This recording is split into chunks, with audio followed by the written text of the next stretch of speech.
This video highlights some of Missouri State University's studies in coastal geology and geomorphology. We're looking at some of the raised shore platforms in southwestern coast of Jamaica. The coast of Jamaica is as beautiful as it is tectonically active. Below some of the cliffs at Tranquility Bay, you can see a modern shore platform being cut by wave activity.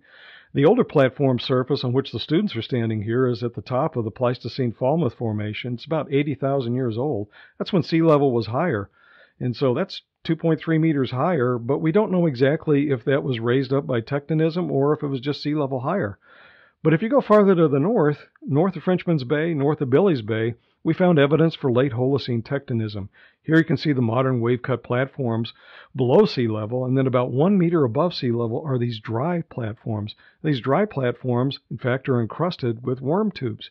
Those worm tubes are made out of calcium carbonate. The calcium carbonate allows us to age date these for carbon-14, come up with some age dates that are ranged between 900 to 1300 AD with standard techniques and also with AMS age dating.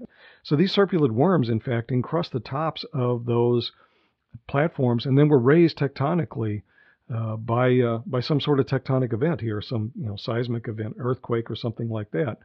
Interestingly, at the bottom and in front of one of these raised shore platforms, the encrusted raised shore platforms, we found a fragment of pottery that belonged to redware culture. Now, redware culture is the oldest ancient Jamaican culture that existed, and it's a ceramic, and in fact, it has, that broken piece was actually found cemented to the seafloor in front of one of these platforms. So it raises some questions. Did the tectonic event that raised the platforms also generate a tsunami? And it could have been that the coastal dwelling peoples of the redware culture were affected by it. So we're going to age date some more of the serpulid worms to try to figure out exactly and narrow down the age constraints on when that uplift occurred.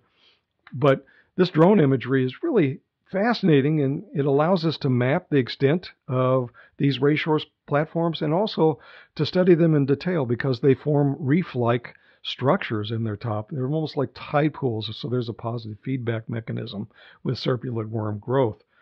So as we study these things, we're hoping to address some questions, but there's other questions we hope to address as well.